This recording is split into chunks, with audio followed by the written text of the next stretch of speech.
Agama ini agama yang luar biasa. Dan jangan menjadi muslim yang hanya KTP saja. Coba menjadi muslim yang sebenarnya. Karena betul-betul tatanan hidup kita ini ditata dengan begitu rapi dan sempurna. Dan Allah sudah perintahkan kita dalam Al-Quran. Ya ayyuhalladzina amanu udkhulu fis silmi kafah. Hai orang beriman, masuk ke dalam Islam secara kafah. Seluruhnya, jangan setengah-setengah. Karena memang luar biasa perintahnya. Karena memang luar biasa. Ini kita baru bicara dunia ya. Nanti kita akan singgung masalah akhirat juga yang Allah janjikan di surga. Di penutupan bahasan kita insya Allah. Luar biasa Allah gambarkan surga. Semuanya keindahan. Istana mewah, kebun-kebun yang lebat, bidadari yang cantik, bidadara yang gagah, pakaian-pakaian sutra yang mewah. Semuanya yang bagus-bagus. Jadi kita bisa menangkap sebuah pesan penting. Bahwasanya Islam menyuruh kita menjadi yang terbaik. Allahu Rabbi wal Islam dini wa Muhammadan Rasulullah. Assalamualaikum warahmatullahi wabarakatuh. Alhamdulillah.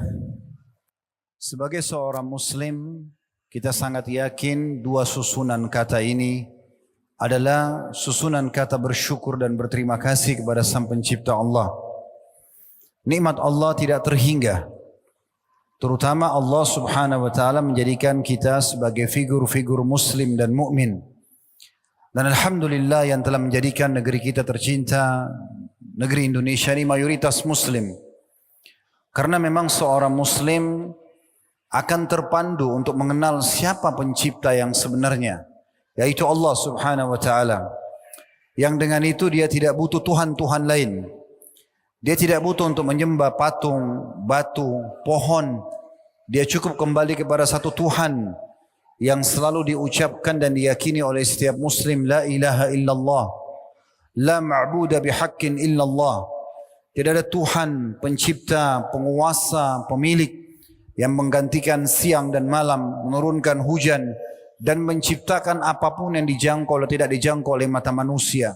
Dialah Allah Subhanahu wa taala. Dan dengan mengenal Tuhan kita Allah, kita jadi tahu sebenarnya apa tujuan kita ada di muka bumi ini. Dan apa yang boleh kita kerjakan dan apa yang tidak boleh kita kerjakan.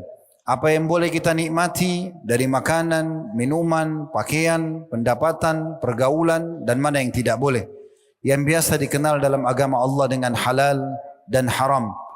Dan bila seseorang menjadi muslim yang baik, maka dipastikan hidupnya akan sempurna, lingkungannya juga akan sempurna, dan kehidupan tatanan masyarakat dan negaranya juga akan sempurna.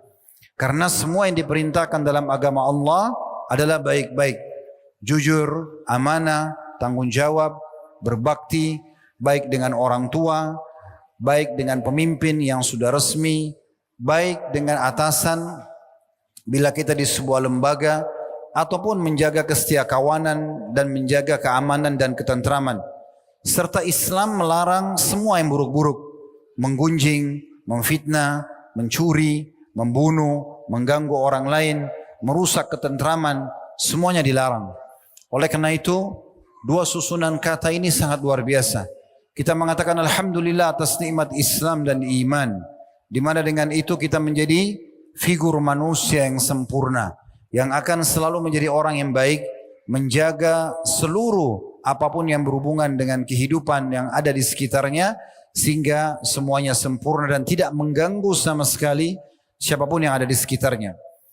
Dan nikmat-nikmat lain juga cukup banyak tentunya. Di antaranya Allah Subhanahu wa taala memberikan kita kesempatan untuk bisa duduk bersama-sama di tempat ini, dan ini tidak terjadi kecuali dengan takdir dan izin Allah Subhanahu wa taala yang juga didukung oleh jajaran pemerintahan setempat.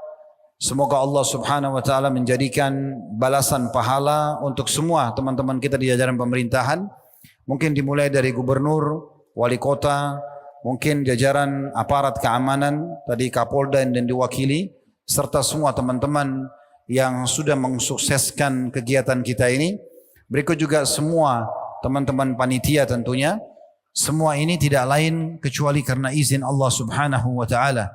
Maka harusnya kita syukuri alhamdulillah, di mana di saat yang sama mungkin masih banyak di antara muslimin mengisi malam Ahad mereka atau malam Minggu mereka dengan hal-hal justru yang jauh dari agama, melanggar perintah Sang Pencipta Allah, atau bahkan melakukan kerusakan yang akhirnya mengganggu ketentraman dan kedamaian kita bernegara. Alhamdulillah atas nikmat tersebut. Selanjutnya kita panjatkan salam hormat kita kepada manusia yang telah Allah sempurnakan jalur nasabnya, fisiknya, ilmunya, dan Allah memerintahkan kita untuk menjadikannya sebagai suri tauladan. Inilah manusia terbaik yang sukses menjadi suami, menjadi ayah, menjadi anak, menjadi sahabat, menjadi saudagar, pebisnis, menjadi politikus, dan apapun yang kita butuhkan untuk roda kehidupan dan mengejar prestasi dunia telah diraih oleh manusia terbaik ini. Dan Allah telah perintahkan kita dalam surah Al-Ahzab, laqad kana lakum fi rasulillahi uswatun hasanah. Sesungguhnya pada diri utusan Allah itu ada suri tauladan yang baik buat kalian. Mengucapkan satu kali salam hormat kepada manusia terbaik ini akan dibalas oleh Allah dengan 10 rahmat. Dan rahmat Allah meliputi pengampunan dosa, peninggian derajat, pemenuhan kebutuhan dan solusi dari permasalahan. Oleh karena itu saudaraku seiman, setelah memuji Allah, alhamdulillah, selalulah mengucapkan salawat dan taslim kepada Nabi besar Muhammad sallallahu alaihi wa ala alihi wa sahbihi wasallam. Pertama-tama, setelah memuji Allah alhamdulillah atas nikmat ini kita bisa berkumpul. Semoga Allah subhanahu wa ta'ala mengikhlaskan niat kami dan juga teman-teman semuanya tanpa bisa kami sebutkan satu persatu untuk sama-sama duduk dan mempelajari agama Allah subhanahu wa ta'ala. Mohon izin saya di atas tempat tinggi seperti ini, lebih tinggi dari teman-teman sekalian, bukan kemauan saya, bukan permintaan juga jadi tim, tapi ini murni disiapkan oleh panitia, dan ini bukan bermaksud agar duduk lebih tinggi daripada Bapak Ibu sekalian. Juga satu sisi kami duduk sini bukan karena kami lebih pintar daripada Bapak Ibu sekalian atau lebih alim atau apapun bahasa-bahasa yang serupa dengan ini. Tetapi kami diundang dan kita sepakat dengan panitia untuk mengadakan pengajian ini, maka kita datang untuk menjalankan perintah Allah subhanahu wa ta'ala, fadzakir fa inna dzikra tanfa'ul mu'minin. Saling memberikan peringatanlah, karena peringatan itu sangat bermanfaat bagi orang-orang beriman. Dan juga Nabi Muhammad SAW bersabda dalam sebuah hadis beliau yang sahih, ad-dinun nasiha. Agama ini isinya semuanya nasihat. Kalau ada orang yang benar, kita berikan dukungan. Kalau ada orang yang salah, kita nasihati dan kita rangkul untuk menuju kepada kebaikan-kebaikan. Saudaraku seiman, pada kesempatan ini saya juga mau sampaikan permohonan maaf karena telat tadi. Qadarullah wa masya'fal, tadinya kita jadwalkan jam 8 malam, tetapi tadi ada macet di jalan. Tapi saya sangat yakin teman-teman insyaAllah kalau ikhlas hadir dalam majlis seperti ini, tetap dicatat pahala oleh Allah subhanahu wa ta'ala. Kita akan bahas tema kita pada kesempatan ini, jadilah yang terbaik.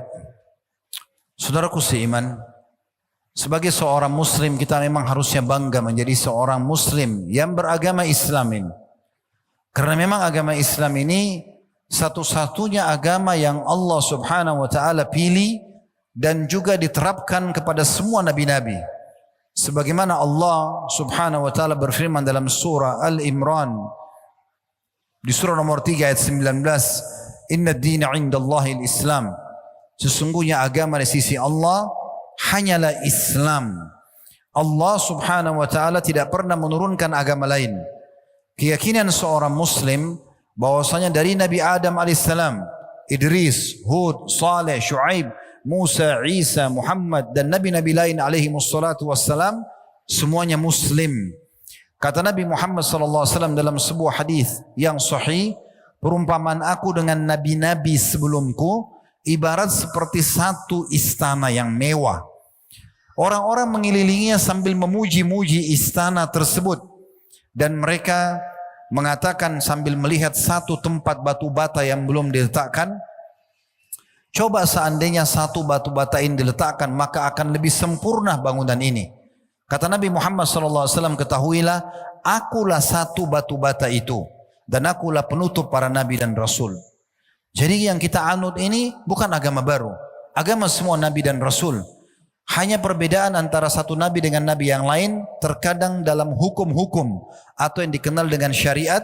Kalau Allah subhanahu wa ta'ala ingin melanjutkan ke nabi dan rasul setelahnya dilanjutkan. Kalau Allah ingin ganti atau hapus, Allah akan ganti dan hapus.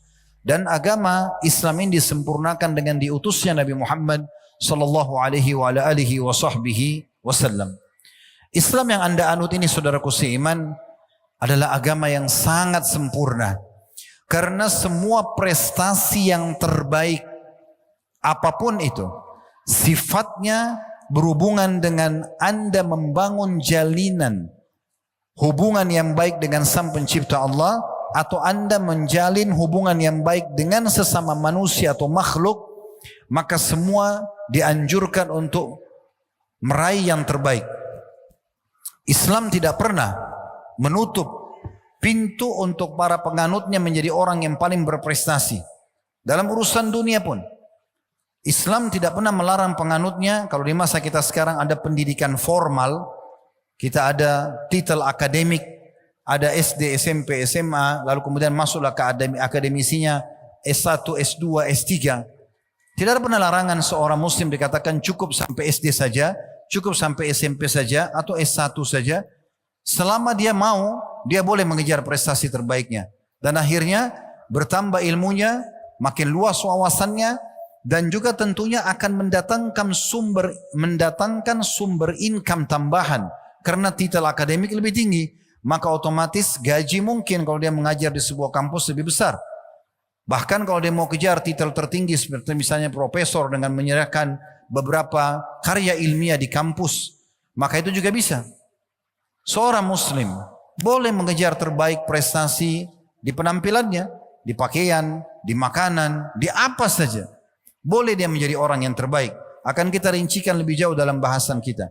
Intinya, seorang muslim dalam melalui kehidupan di muka bumi ini boleh menjadi orang yang terbaik, bahkan itu dianjurkan. Bahkan itu dianjurkan. Bagaimana kita selalu bersaing positif pada hal-hal yang dibolehkan dalam prestasi dunia dan akhirat, dan itu bagian daripada perintah agama. Itu bagian daripada perintah agama. Sebaliknya, kita dilarang dalam Islam untuk menjadi orang yang pemalas, pengangguran, pengganggu, perusak. Dilarang semuanya. Kita disuruh justru menjadi orang-orang yang memperbaiki keadaan. Tadi misalnya diwakili Pak Kapolda menyampaikan tentang masalah harapan masyarakat untuk bisa bekerja sama dengan pemerintah. Mungkin di saat sekarang masalah pilkada, mungkin di hal yang lain banyak program-program yang lain. Sebagai seorang muslim, kita tahu firman Allah Subhanahu wa taala, ya ayyuhalladzina amanu atti'ullaha wa atti'ur rasula wa ulil amri minkum. Hai orang beriman, taatlah kepada Allah, taatlah kepada Rasul, dan taatlah pada pemerintah setempat kalian. Oleh karena itu kalau ada peraturan-peraturan pemerintah yang positif, maka kita dianjurkan sebagai seorang muslim berada di saf pertama untuk tampil menjadi orang yang paling besar andilnya dalam masalah itu. Dan tidak asing dalam kemerdekaan negeri kita, bagaimana kaum muslimin punya andil yang luar biasa. Pecikan takbir yang akhirnya membakar semangat kaum muslimin di Indonesia untuk membela dan mengusir penjajah sehingga kita merdeka. Dan kita tahu juga Pancasila kita yang pertama adalah ketuhanan yang Maha Esa, asas beragama. Semua itu menunjukkan bagaimana pengorbanan kaum muslimin dan Islam itu sendiri agar mengejar prestasi-prestasi terbaiknya. Oleh karena itu teman-teman sekalian, dalam pembukaan materi kita ini dengan judul Jadilah yang Terbaik, saya ingin menitik beratkan bagaimana kita betul-betul setelah bubar dari sini nanti mengejar prestasi-prestasi terbaik kita, dan kita niatkan itu karena bagian daripada perintah agama. Karena kalau kita niatkan itu bagian daripada agama kita, maka semua yang kita lakukan akan bernilai pahala di sisi Allah Subhanahu wa taala. Teman-teman sekalian, kalau Anda pernah lihat orang-orang yang punya kelebihan secara dunia ya, seperti misalnya seorang pejabat, seorang pedagang, seorang ilmuwan, ya, atau siapa sajalah yang kira-kira punya kelebihan-kelebihan. Kita lihat mereka biasa dijunjung di tengah-tengah masyarakat. Dalam Islam tidak dilarang masalah itu. Bahkan dalam Islam teman-teman kita dilarang untuk mencoreng nama baik kita. Sengaja membuka celah agar orang lain menilai negatif. Kita tidak boleh. Teman-teman tidak boleh sengaja membiarkan bajunya compang-camping sehingga orang menilai kok orang ini buruk sekali ya. Atau sengaja kita ya tidak menjaga martabat dan harga diri kita. Kita membiarkan orang menilai negatif. Ini tidak boleh. Makanya Nabi SAW memberikan contoh yang luar biasa. Beliau selalu berpakaian yang terbaik, beliau selalu wangi, beliau selalu bertutur kata yang santun dan tertata dengan rapi. Beliau selalu tampil menjadi, kalau di medan perang, menjadi seorang ksatria dan pemimpin yang pemberani dan mahir dalam bidangnya. Beliau juga menata perekonomian dengan rapi dan begitu luar biasa berkembang pesat pada saat Islam sudah pindah di kota Madinah dan berdiri negara pertama dalam Islam. Dan begitu seterusnya, orang-orang yang melanjutkan estafet beliau akan sama. Kita coba misalnya teman-teman sekalian masuk ke contoh dan realita apa yang saya sampaikan tadi. Dalam makanan misalnya, Islam mengajarkan kita teman-teman sekalian yang kita konsumsi setiap hari, makanan dan minuman.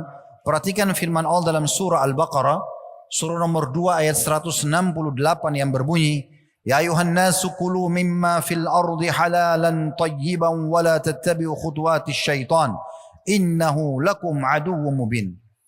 Terjemahannya dari 1400 tahun yang lalu lebih. Ya, sekarang sudah 1446 tahun hijrahnya Nabi SAW di kota Madinah. Berarti sudah kurang lebih segitu atau lebih. Ya, ayat-ayat ini sudah turun dan Allah berfirman, hai sekalian manusia, makanlah apa yang ada di muka bumi ini dengan dua syarat. Halalan thayyiba. Dan jangan pernah ikuti langkah-langkah syaitan. Karena sungguhnya dia adalah musuh yang nyata buat kalian. Apa itu halalan thayyiba? Halal artinya yang Allah bolehkan. Yang Allah bolehkan. Dan Allah selalu membolehkan yang thayyibat. Yang baik-baik saja. Seperti hewan, tidak boleh dimakan hidup-hidup. Misalnya, ya dalam kondisi dia masih hidup, tapi dia disembelih, ada caranya, ditumpahkan darahnya, dibersihkan dagingnya, dimasak, dikelola dengan bumbu, lalu dikonsumsi misalnya. Dan juga Allah Subhanahu Wa Taala mengatakan thayyiba, harus berkualitas. Silakan konsumsi apa saja yang kalian sukai, yang kalian gemari. Hai Muslim, silakan nikmati. Dari negeri manapun makanan itu, dari wilayah manapun dia, bagaimanapun bentuknya, selama dua konsep ini ada, halal, Allah bolehkan, dan thayyibah. Berkualitas, silahkan makan. Tidak dilarang. Saya kasih contoh. Kalau teman-teman yang hadir di sini, masuk ke sebuah supermarket atau anggap toko buah. Di toko buah itu, ada misal contoh, buah apel sekilo dengan kualitas yang terbaik, misal contoh 200.000 rupiah. Dan ada kualitas B, harganya 100.000 rupiah. Sebagai seorang Muslim, Anda boleh bahkan dianjurkan untuk membeli yang kualitas A karena Anda niat ingin menikmati apa yang sudah Allah halalkan itu. Bahkan berpahala di sini. Dan tidak disarankan Anda beli yang kualitas B sementara Anda mampu. Dan ini bukan menolak makna hemat, bukan. Hemat itu dalam Islam adalah tidak mubazir. Tidak mubazir. Jadi Anda makan, ya, nikmati, boleh, silahkan, yang paling berkualitas, asal tidak mubazir, jangan dibuang-buang. Itu namanya hemat. Jadi bukan berarti hemat itu kita pilih yang kualitas B sementara kita mampu beli kualitas A sehingga kita tidak menikmati. Dengarkan sabda Nabi SAW berhubungan dengan masalah ini. Beliau pernah melihat ada seorang sahabat duduk dalam majlis beliau dalam kondisi bajunya kumuh, penampilannya lusuh. Dan kelihatan orang ini seperti orang yang tidak merawat dirinya. Maka apa yang terjadi? Nabi SAW bertanya, pertama pertanyaan kepada orang ini, apakah kamu punya harta? Orang ini mengatakan, ada ya Rasulullah. Kata Nabi SAW, apa hartamu? Dia sebutkan, saya punya unta, saya punya sapi, saya punya domba. Di masa itu, orang kalau punya ini teman-teman sekalian berarti orang kaya. Apa kata Nabi Muhammad SAW? Aina anta min athari ni'ami rabbika alaik. Mana kamu dari bekas nikmat Tuhanmu pada dirimu? Kalau memang kau betul punya harta, kenapa bajumu lusuh? Kenapa penampilanmu seperti ini? Kenapa tidak nampak bekas nikmat Allah pada dirimu? Nabi SAW tegur. Abu Hanifah rahimahullah, salah satu dari 4 imam mazhab yang sangat masyhur. Ada Imam Abu Hanifah, Imam Malik, Imam Syafi'i dan Imam Ahmad. Imam Abu Hanifah satu waktu di masjid beliau di Irak, habis sholat beliau temukan ada orang di saf sholat, kelihatan seperti tadi, penampilannya kumuh, tidak terawat, tidak bersih, badannya bau. Lalu Imam Abu Hanifah mengatakan pada orang tersebut, sinilah. Orang itu mendekat, lalu Abu Hanifah mengatakan, pergilah ke mihrab saya. Mihrab, tempat beliau jadi imam, karena beliau jadi imam pada masa itu. Lalu beliau mengatakan, angkat sejadah saya. Di bawahnya ada sebuah kantong, bawalah ke sini. Maka orang itu pun datang ke mihrabnya Imam Abu Hanifah, lalu mengangkat sejadah dan mengambil sebuah kantong, ternyata berisi cukup banyak uang dinar emas. Dia bawa, dia berikan kepada Imam Abu Hanifah. Lalu orang itu mengatakan, silakan imam. Imam itu kalau kita sekarang kiai, ustadz ya. Maka kemudian orang Abu Hanifah mengatakan, ambillah, gunakan untuk kebutuhan hidupmu. Maka orang itu mengucapkan satu kata-kata yang unik. Dia mengatakan, tapi saya orang mampu. Maka Abu Hanifah marah sambil mengatakan, kalau begitu mana bekas nikmat Allah pada dirimu? Kalau kamu orang mampu, kenapa kamu berpenampilan seperti ini? Kenapa lusuh? Kenapa kotor? Kenapa bau? Teman-teman kalau pelajari Syama'il Muhammadiyah atau ciri khasnya Nabi Muhammad SAW, disebutkan dalam riwayat, beliau selalu berpenampilan bersih, rapi, wangi. Belum pernah Nabi SAW keluar ke para sahabat rambutnya berantakan. Belum pernah beliau keluar menghadap para sahabat dengan baju yang kotor. Belum pernah beliau keluar dengan badan yang bau. Belum pernah. Bahkan dalam riwayat disebutkan, Nabi SAW pernah keluar dari rumahnya, disampaikan oleh Ka'ab radhiyallahu anhu. Di saat itu bulan purnama yang sangat terang. Dan Ka'ab lagi sangat kagum melihat bulan purnama itu. Beliau mengatakan, saya kebetulan melihat itu dari depan rumah Nabi. Tiba-tiba pintu rumah Nabi dibuka. Beliau keluar baru selesai mandi dengan menyisir rambut dengan rapi dan menggunakan jubah berwarna merah bergaris hitam, dan saya temukan Nabi SAW lebih indah daripada bulan itu. Para sahabat mengatakan, kami kalau salaman dengan Nabi SAW, kami menemukan bau wanginya sampai berhari-hari. Dan disebutkan dalam beberapa asar, Nabi SAW kalau menggunakan wangi-wangian meletakkan dari kepala beliau sampai ke kaki beliau. Beliau meletakkan semua serbuk wangi dari negeri Syam. Semua beliau letakkan sendiri kecuali wilayah, beliau suruh keluarganya letakkan, kecuali kemaluan beliau letakkan sendiri alaihi salatu wassalam. Beliau tidak pernah ketemu orang, tidak pernah sholat, wudu, masuk ke dalam rumah ketemu keluarga, kecuali beliau sudah bersiwak. Berapa kali kita sikat gigi sehari teman-teman sekalian? 2-3 kali? Kalau ada di antara kita mungkin sudah sikat gigi sehari 3 kali atau 4 kali, kita anggap sudah luar biasa bersihnya. Biasanya orang sehari cuma 2 kali. Kan gitu. Nabi Muhammad SAW perintahkan kita teman-teman dalam agama yang mulia ini, sikat gigi itu belasan kali sehari. Beliau mengatakan dalam hadis yang sahih, kalau saya tidak memberatkan umat saya, maka saya akan perintahkan mereka bersiwak di setiap kali mau sholat. Siwak itu sikat gigi. Bayangkan kalau setiap mau sholat sikat gigi. Kalau sholat wajib saja sehari 5 kali, berarti 5 kali sikat gigi kalau mau sholat wajib. Belum sholat sunnah, sholat qobliyah, sholat ba'diyah, sholat duha, sholat malam, tahiyat masjid, sholat wudu, ya, sholat taubat. Berapa kali kita disuruh sikat gigi, menjaga kebersihan itu. Dan kata Nabi alaihi salatu wassalam dalam sebuah hadis yang dihasankan oleh Al-Mundhiri dalam kitab Targhib Tarhib beliau, saya diperintahkan untuk bersiwak sampai saya mengira gigi saya akan rontok karena seringnya disuruh bersiwak. Nabi SAW mengingatkan juga umatnya, fitrah, hal dasar yang harus dijaga oleh setiap muslim, khitan, sunat. Dan kita kalau lihat penelitian medis ini kebersihan yang luar biasa. Kemudian juga disebutkan potong kuku, mencukur bulu ketiak, mencukur bulu kemaluan, dan mencukur kumis bagi laki-laki ditambah dengan mencukur kumis. Ini semua kebersihan dan kerapian dalam Islam. Kita tahu dalam Islam Bapak Ibu sekalian, kita enggak sah sholatnya kalau ada tetes saja air seni kita. Kencing maaf, tetes atau tetes di tubuh kita atau di kain kita, enggak sah sholatnya kalau kita sholat. Tidak cebok, enggak sah sholatnya. Bahkan kata Nabi SAW, pada saat melewati 2 kuburan, beliau mengatakan 2 penghuni kuburannya sedang disiksa. Dan mereka disiksa dengan hal yang tidak dianggap besar oleh mereka. Tapi ketahuilah itu sangat besar di sisi Allah Subhanahu Wa Taala. Yang satu suka adu domba, yang satu tidak cebok pada saat kencing. Cebok pun diurus dalam Islam. Selalu bersih, rapi. Kita tahu ada mandi wajib dalam Islam. ada mandi Jumat, ada mandi junub, ada mandi haid. Bahkan mandi secara umum dalam keseharian, Allah subhanahu wa ta'ala menciptakan kita teman-teman. Dan menciptakan kepada kita juga rasa gerah. Misal teman-teman, maaf di sini ada yang keringatan karena dari tadi nunggu misal. Kita gerah. Sebenarnya kita nggak nyaman dengan gerah. Yang ciptakan kita Allah, yang ciptakan gerah itu Allah. Dan yang mengajarkan kita untuk menghilangkan gerah dengan mandi. Dan memberikan rasa segar setelah mandi Allah. Dan apa kita pada saat gerah nggak nyaman, supaya kita melangkah untuk membersihkan tubuh. Kenapa setelah kita mandi kita rasa segar dan percaya diri, agar kita selalu menjaga itu.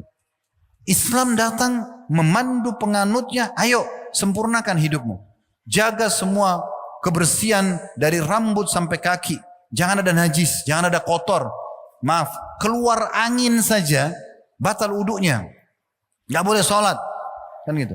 Apalagi kalau sudah sampai hari yang besar, maaf, tinja atau dia keluar sperma karena dia junub misalnya, maka harus mandi.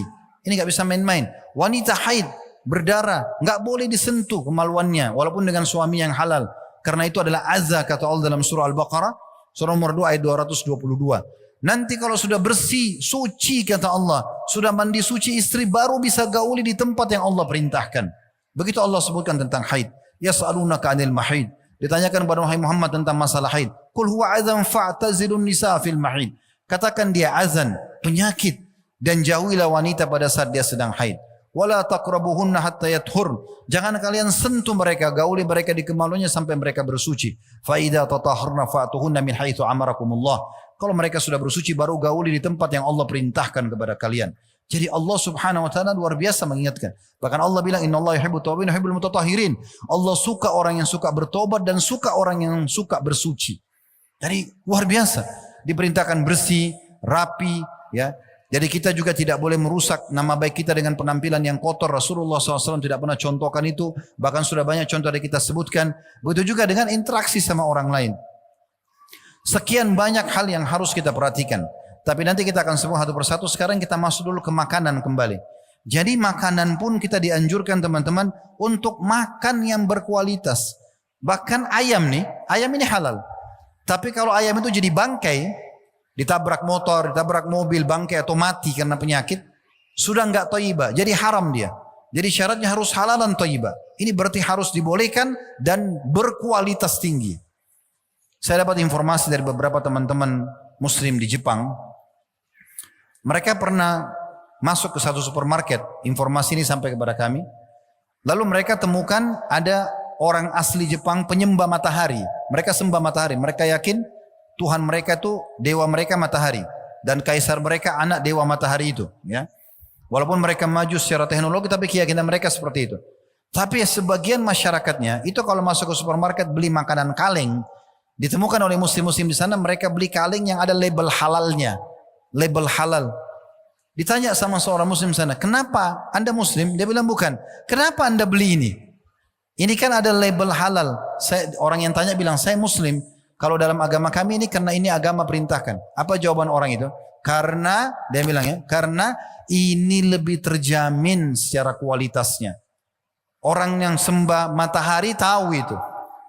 Ada seorang sahabat saya, buka hotel syariah di Jawa. Subhanallah, saya tablik akbar di kota itu. Seperti gini, Masya Allah datang waktu itu. Kemudian saya nginap di hotel beliau. Kebetulan hotel beliau hotel syariah. Ada satu kisah yang unik Bapak Ibu sekalian. Pada saat saya turun dari kamar naik lift menuju ke mobil beliau untuk tablik akbar, tiba-tiba saya melihat di lift itu ada orang non-muslim. Orang non-muslim itu kelihatan karena dari pakaian mereka. Ya, saya lihat dari pakaian sepertinya orang non-muslim. Ya, laki-lakinya pakai celana pendek di hotel itu. Padahal ini hotel syariah. Ya, kemudian yang perempuannya juga tidak berhijab dan saya pikir ini orang non-muslim ya. Intinya pada saat saya naik ke mobil pemilik hotel saya tanya, di hotel antum ini apakah yang nginap semuanya muslim? Dia bilang tidak Ustaz. Bahkan ada orang non-muslim. Saya tanya, pernah nggak antum tanya kenapa mereka pilih hotel antum? Ini kan hotel syariat. Dia bilang pernah. Apa jawabannya? Jawaban orang-orang non-muslim yang nginap di hotel syariah itu, waktu ditanya sama pemilik hotel ya, kenapa anda pilih hotel kami? Kami kan hotel Islam. Apa jawabannya orang itu? Karena di hotel ini saya lebih merasa aman buat istri dan anak-anak saya. Tidak ada perempuan nakal, tidak ada minuman keras, dan tidak ada narkotika. Jawaban mereka itu. Jadi sebenarnya teman-teman sadari baik-baik, agama ini agama yang luar biasa. Dan jangan menjadi muslim yang hanya KTP saja. Coba menjadi muslim yang sebenarnya. Karena betul-betul tatanan hidup kita ini ditata dengan begitu rapi dan sempurna. Dan Allah sudah perintahkan kita dalam Al-Quran. Ya ayyuhalladzina amanu udkhulu fis silmi kafah. Hai orang beriman, masuk ke dalam Islam secara kafah. Seluruhnya, jangan setengah-setengah. Karena memang luar biasa perintahnya. Karena memang luar biasa. Ini kita baru bicara dunia ya. Nanti kita akan singgung masalah akhirat juga yang Allah janjikan di surga. Di penutupan bahasan kita insya Allah. Luar biasa Allah gambarkan surga. Semuanya keindahan. Istana mewah, kebun-kebun yang lebat, bidadari yang cantik, bidadara yang gagah, pakaian-pakaian sutra yang mewah. Semuanya yang bagus-bagus. Jadi kita bisa menangkap sebuah pesan penting. Bahwasanya Islam menyuruh kita menjadi yang terbaik. Begitu juga Allah subhanahu wa ta'ala sebutkan berulang-ulang Allah ulangi tentang halalan thayyibah dalam makanan ini ya. Begitu juga dalam surah Al-Maidah surah nomor 5 ayat 88 yang berbunyi waqulu mimma razaqakumullahu halalan thayyibah wattaqullaha alladzi antum bihi mu'minun. Makanlah, nikmatilah, minumlah apa yang telah Allah jadikan rezeki buat kalian, tapi syaratnya halal yang dibolehkan dan thayyibah berkualitas. Dan bertakwalah kepada Allah yang kalian beriman kepadanya. Yang dengannya atau kalian beriman kepadanya. Jadi kualitas pun harus dijaga. Begitu juga Allah sebutkan dalam surah An-Nahl. Surah nomor 16 ayat 114. Yang bunyinya. Fakulu mimma razaqakumullahu halalan tayyiba. Washkuru ni'matallahi in kuntum iyyahu ta'budun. Makanlah. Dan kalau kata ulama kalau disebutkan makan berarti minuman masuk di dalamnya. Karena orang tidak bisa makan tanpa minum. Apapun yang Allah sudah jadikan rezeki buat kalian. Yang halalan, yang dibolehkan dan thayyibah yang berkualitas. Dan bersyukurlah kepada Allah atas nikmat itu. Kalau kalian benar-benar menyembah kepadanya. Ini penting sekali untuk digarisbawahi. Dan sebagai poin tambahan teman-teman sekalian. Allah subhanahu wa ta'ala menciptakan yang halal jauh lebih banyak daripada yang haram. Ya. Kalau seandainya, ini coba renungi ya. Allah subhanahu wa ta'ala menciptakan kita ini. Tubuh kita ini, otot kita ini butuh protein. Dan protein yang bagus, protein hewani. Kita makan daging merah ya. Kita makan putih telur ayam misalnya ya, dan seterusnya. Ini kita contoh saja daging. Daging sapi, daging kambing ya, daging ayam itu bagus sekali untuk otot kita ya, gitu. Dikonsumsi oleh otot. Sekarang teman-teman sekalian, kalau seandainya Allah subhanahu wa ta'ala menciptakan kita dan tubuh otot kita butuh protein dan semua daging hewan dilarang, maka mungkin wajar kita melanggar. Masalahnya tidak seperti itu. Allah datangkan yang haram, contohnya babi. Babi nggak boleh ya. Bahasa Arabnya khinzir, bahasa Arab Inggrisnya ini, bahasa Perancisnya itu, bahasa Indonesianya ini dan itu misalnya. Allah tunjukkan kepada kita mukanya babi itu. Ini babi ya, ini suaranya, ini fotonya, ini videonya. Jangan dimakan ya, sebagai ujian. Tapi tubuh kita butuh protein hewani. Allah haramkan babi satu, Allah ganti dengan banyak. Sapi, ayam, kelinci, dan semua hewan air. Jadi Allah halalkan banyak, yang haram itu sedikit. Oleh karena itu tidak ada alasan untuk tidak konsumsi yang halal. Dan kenapa harus masuk ke ranah haram? Sementara haram itu sebagai ujian. Begitu juga dengan pada saat Allah haramkan khamar, minuman keras. Nggak boleh narkotika, obat-obat terlarang dan pemerintah juga sudah mengeluarkan peraturan tidak boleh ya. Minuman keras nggak boleh. Tapi kita butuh cairan.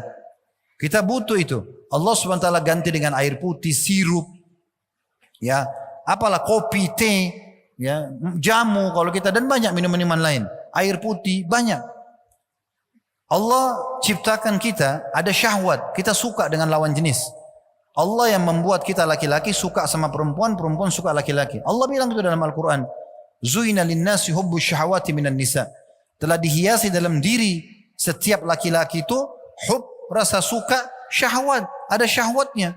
Dia suka mau lihat, suka mau cium, suka mau pegang, ujungnya meletakkan kemaluan di kemaluan. Allah yang buat itu. Karena dengan itu si laki-laki mau tuangkan spermanya, si perempuan mau terima sperma bertemu sel telur lalu hamil, terjadilah populasi manusia. Bayangkan kalau Allah nggak kasih kita syahwat. Kita laki-laki nggak punya syahwat, nggak mau tuain sperma. Perempuan nggak punya syahwat, nggak mau terima ya sperma suaminya, kemudian hamil dan mengandung 9 bulan lalu terjadi populasi manusia. Begitu parahnya dan tidak akan terjadi populasi manusia. Tapi Allah ajarkan kita cara yang benar. Cara yang benar nikah, cara yang salah zina. Dan Allah berikan bukti secara rasional kalau yang dia perintahkan jauh lebih gampang dan jauh lebih mulia. Nikah dengan kalimat wali perempuan mengatakan saya nikahkan kamu dengan anak perempuan saya Fulana binti Fulana dengan mas kawin ini. Lalu si mempelai laki-laki mengatakan saya terima nikahnya Fulana binti Fulana dengan mas kawin ini. Ada saksi 2, ada maharnya, sah pernikahannya.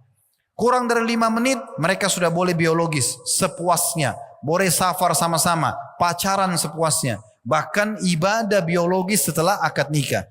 Sebagaimana sabda Nabi SAW, di kemaluan kalian ada sedekah. Ada pahala yang besar. Lalu kata para sahabat, ya Rasulullah, ayati ahaduna ahlu walahu fihi ajr. Apakah salah seorang di antara kami menggauli istrinya, dapat kenikmatan, dia juga dapat pahala? Kata Nabi SAW, ara'aitum la wada'tumu fil haram alakumul wizr. Tidakkah kalian lihat kalau kalian letakkan pada kemaluan kalian pada yang haram, maka Allah jadikan itu dosa? Wa kadzalika bil halal. Begitu juga pada saat kalian letakkan pada yang halal. Jadi begitu kita dibolehkan nikmati. Dan orang kalau menikah di malam pertama, semua orang tahu mereka akan biologis. Tapi tidak ada rasa khawatir karena mengikuti peraturannya sang pencipta Allah. 2 pengantin mempelai gembira, mereka tahu mereka akan biologis dan juga keluarganya tahu akan biologis. Kalau hamil dua-duanya senang, keluarganya senang, anak yang lahir jelas statusnya. Coba kalau zina yang Allah larang, masuk hotel sembunyi-sembunyi, ketakutan, akhirnya terganggu di biologis dia dan mesraannya dia. Kalau hamil dua-duanya malu, keluarganya malu, anak yang lahir gak jelas statusnya. Sampai ada aborsi, digugurkan.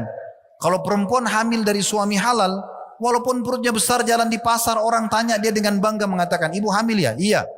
Karena dari suami halal. Tapi kalau dari haram yang Allah haramkan, maka pasti dia akan terasa terganggu. Ditutup perutnya, disembunyikan, kalau perlu digugurkan. Nah itu yang terjadi. Allah buat sesuatu yang halal itu terbuka di mata manusia. Ini baik loh. Sesuatu yang haram itu diperlihatkan juga itu tidak baik.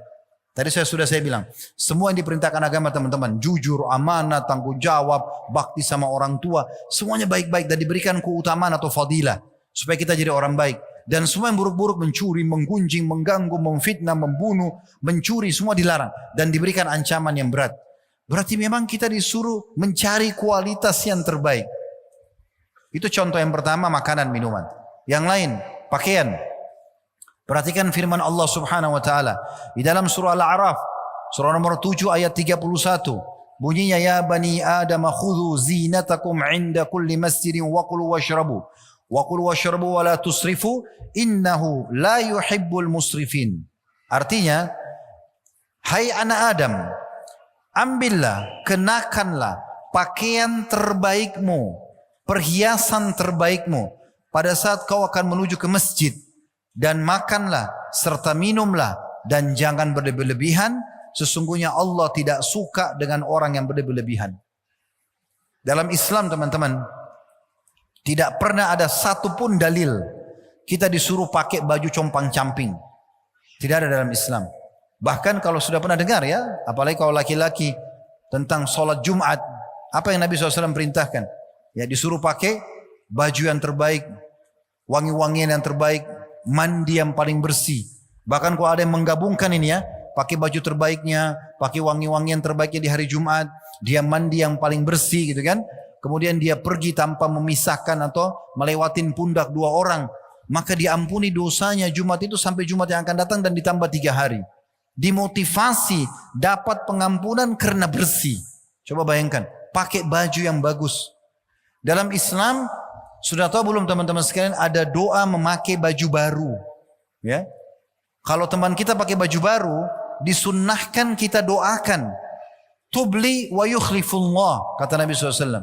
Semoga baju ini kamu pakai lama dan kalaupun rusak digantikan oleh Allah. Dalam riwayat lain, ilbis jadidan, Semoga kau selalu pakai baju baru. Wa ish hamidan. Semoga hidupmu bahagia. Wa mut syahidan. Dan semoga pada saat kau mati, mati syahid. Doa untuk orang pakai baju baru. Artinya apa? Dimotivasi, ayo pakai baju baru. Nggak ada larangan dalam Islam. Silakan berpenampilan yang bagus. Dan muslim yang lihat saudaranya muslim pakai baju baru disuruh doakan. Coba bayangkan. Ada perintah untuk itu. Menikmati, silakan. Kita tahu di hari raya Idul Adha Idul Fitri kita disunnahkan untuk pakai baju yang terbaik. Sebagian ulama salaf bahkan mengkhususkan baju terbaik mereka bukan hanya untuk Jumat, tapi setiap kali mau sholat termasuk sholat tahajudnya. Abu Hanifah rahimahullah disebutkan dalam riwayat karena beliau adalah seorang ulama mazhab yang besar di Irak dan beliau termasuk orang kaya raya karena beliau pedagang sutra, orang kaya raya. Abu Hanifah itu kalau lewat di jalan di Irak, di Kufa, semua orang yang lewat mencium bau wanginya. Lalu mengatakan, baunya Abu Hanifah nih. Mereka tahu penampilannya bagus, rambutnya disisir rapi, penampilannya luar biasa dan ilmunya luas. Menunjukkan bagaimana dia ingin tunjukkan begitulah Islam. Satu waktu murid-muridnya bisik-bisik mengatakan begini, ini Imam Abu Hanifah ketemu dengan kita penampilannya seperti ini. Maksudnya luar biasa, wangi, bersih. Bagaimana kalau dia berdua dengan Tuhannya ya? Maksudnya kalau dia lagi sholat malam. Abu Hanifah mengatakan, saya subhanallah kayak ditegur oleh Allah. Karena biasanya kalau bangun sholat malam pakai baju biasa. Kayak kita kalau bangun malam, biasanya kita pakai baju apa saja. Misalnya bapak-bapak di sini teman-teman kalau tidur pakai training misalnya. Atau piyama, dia bangun dia pakai itu saja. Mungkin akhwat kita pakai mukena, ya mukenanya mungkin seminggu belum dicuci, bagi dia biasa. Tetapi subhanallah dalam Islam dianjurkan justru kita harus menjaga penampilan yang baik termasuk depan Allah subhanahu wa ta'ala. Abu Hanifah mengatakan mulai malam itu saya terus menyiapkan baju terbaikku dan parfum terbaikku untuk berhadapan dengan Allah subhanahu wa ta'ala. Begitu perintahnya dalam Islam. Pakaian yang terbaik teman-teman sekalian. Pakaian yang menutup aurat yang baik. Allah mengatakan walibasut taqwa dzalika khair. Menutup rapi, ya bersih, ya wangi, semua itu bagian daripada perintah agama. Yang ketiga, kita dianjurkan untuk mencari pasangan hidup juga yang terbaik. Silahkan cari istri, cari suami yang menurut kita terbaik. Dan Islam datang mengajarkan kaidah dasarnya. Dahulukan agamanya. Karena kata Nabi SAW kepada para wanita, idza ja'akum man tardawna dinahu wa khuluquhu fazawwiju. Kalau datang kepada kalian yang kalian ridhoi agama dan akhlaknya, nikahkan, terima lamarannya. Illam taf'alu takum fitnatun fil ardi fasadun kabir. Kalau kalian tidak lakukan akan terjadi fitnah dan kerusakan di muka bumi. Kata sebagian ulama hadis terjadi KDRT atau perceraian. Jadi disuruh dahulukan agama dan akhlaknya. Begitu juga bagi para laki-laki, tungkahul mar'a li arba'ah, perempuan dinikahi karena umumnya 4 hal. Limaliha karena kekayaannya, lihasabiha karena keturunannya, wali jamali karena kecantikannya, wali diniha dan karena agamanya. Fadhfar bidati din taribat yadak. Dahulukan yang beragama, hidupmu akan bahagia. Jadi Islam datang mengajarkan kaidahnya. Tapi boleh kita mencari teman-teman yang cantik, yang gagah, yang subur, yang dari keturunan baik, kita dibolehkan. Bahkan bagian daripada agama. Pernah ada seorang sahabat, dia mau melamar seorang wanita. Wanita ini mandul. Tersebar berita memang dia mandul. Maka laki-laki ini suka, dia mengatakan, ya Rasulullah, izinkan saya mau nikahi wanita tersebut. Kata Nabi SAW, jangan. Dilarang. Ya, karena menikah juga tujuannya untuk punya keturunan. Supaya kau juga punya keturunan. Ada generasi yang melanjutkan namamu, nasabmu. Bisa jadi amal soleh buat kamu. 3 kali orang itu minta izin, 3 kali dilarang oleh Nabi SAW.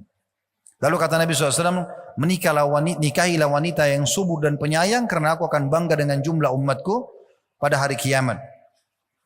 Dan kita juga dianjurkan untuk hidup di lingkungan bertetangga, tetangga yang baik, yang berkualitas, orang-orang yang baik, yang soleh, soleha, yang santun, ya, yang ramah. Kita disuruh bertetangga dengan mereka. Kita juga dianjurkan teman-teman sekalian memiliki tunggangan transportasi, motor, mobil, beli yang terbaik sesuai dengan kemampuan kita. Tadi saya sudah bilang, jangan Anda mampu, Anda tidak beli yang terbaik, beli asal jangan mubazir. Jangan beli 10 mobil nggak dipakai. Untuk apa? 1-2 mobil dipakai misalnya, 1-2 motor dipakai. Tapi boleh Anda beli, boleh Anda nikmati, ya. Begitu juga kita dianjurkan selama mampu punya rumah yang luas, yang bagus. Itu anjuran dalam Islam. empat hal ini digabungkan dalam satu dalil, yaitu memiliki pasangan hidup yang terbaik, memiliki tetangga lingkungan yang baik, memiliki tunggangan yang nyaman, transportasi yang bagus, dan juga rumah yang luas. Disebutkan dalam sebuah hadis yang disahihkan oleh Syekh Albani, kata Nabi SAW, arba'un minas sa'adah. 4 hal termasuk sumber kebahagiaan. Lalu Nabi SAW sebutkan, al-mar'atu salihah. Yang pertama, pasangan yang salihah.